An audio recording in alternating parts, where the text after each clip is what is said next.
Belle Siddons grew up on a farm in the South, where rural life shaped how she saw the world. When the war broke out, she decided to take a risk and, at 25, worked as a Confederate spy. Losing her husband changed her path. She left secrets and codes behind to chase fortune in the gold rush, on trails marked by greed and survival. Daughter of a bank robber, Laura Bullion grew up with crime always lurking. As a teenager, she turned to prostitution to make a living, trying to find her way. Later, she joined the Wild Bunch, a turning point. There she earned a nickname and fame, the Wild Rose, between calculated getaways and risky heists that made her a figure of the Old West. In 1899, Pearl Hart made headlines in the Old West by robbing a stagecoach, a rare act for a woman at the time. She tried to disappear into the desert trails, but the posse caught her. Arrested, she crossed the country in the papers and, in court, saw the birth of the figure history would remember. Outlaw, legend, and a challenge to expectations.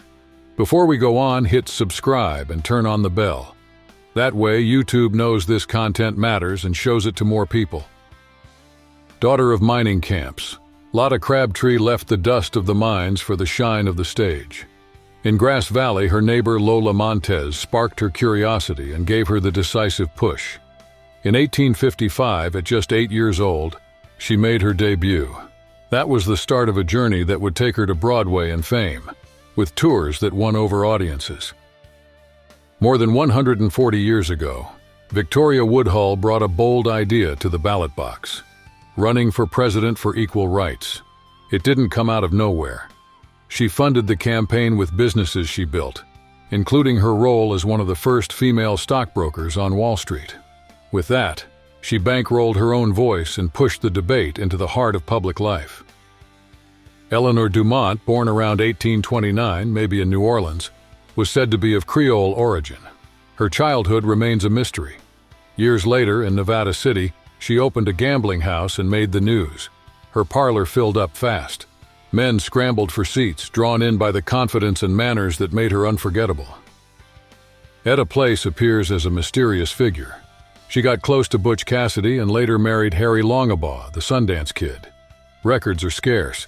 She was part of the Wild Bunch circle and, as a partner, took part in robberies alongside Cassidy and Longabaugh. The rest dissolves into gaps that still raise questions. In Missouri, 1848, Myra Maybelle Shirley grew up with the expected script: a proper marriage, a quiet life. In 1864, her family crossed the border into Texas, and the story changed. Meeting the James Younger gang, led by Jesse James, opened a different trail and prepared her turning point. Belle Starr was born.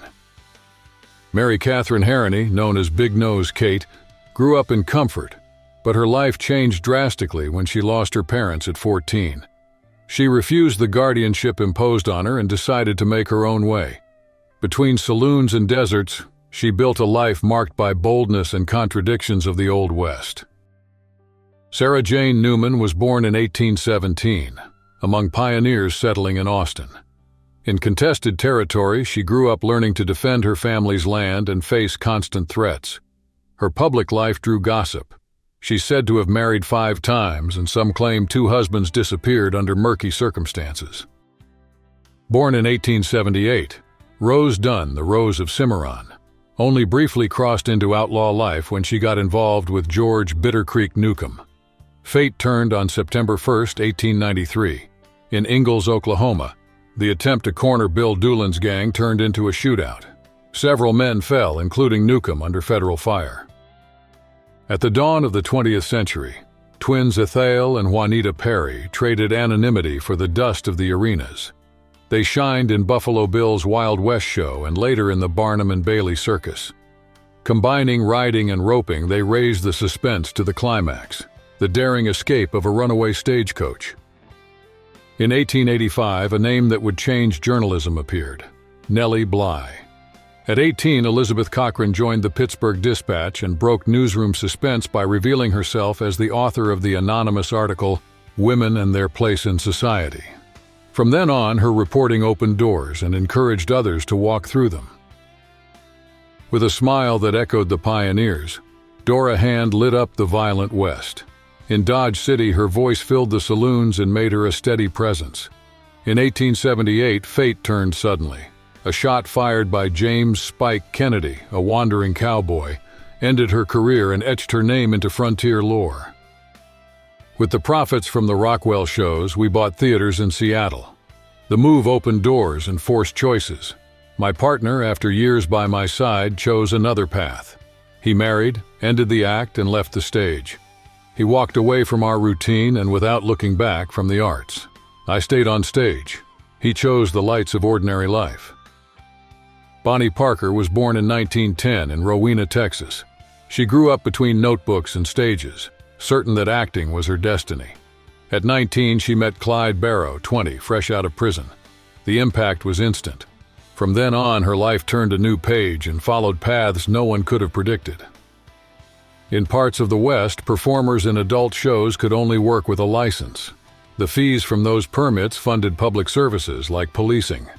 To draw crowds, many added their portrait to the license, boosting credibility and visual appeal to keep the saloon full night after night.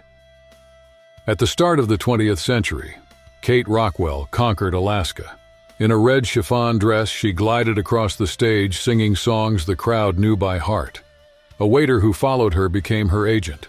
He booked dates, planned routes, and took the show along long roads to western towns starved for music. If you like this content, hit the like button, click subscribe, and turn on the bell. That way, YouTube knows this content is relevant and shows it to more people. See you next time.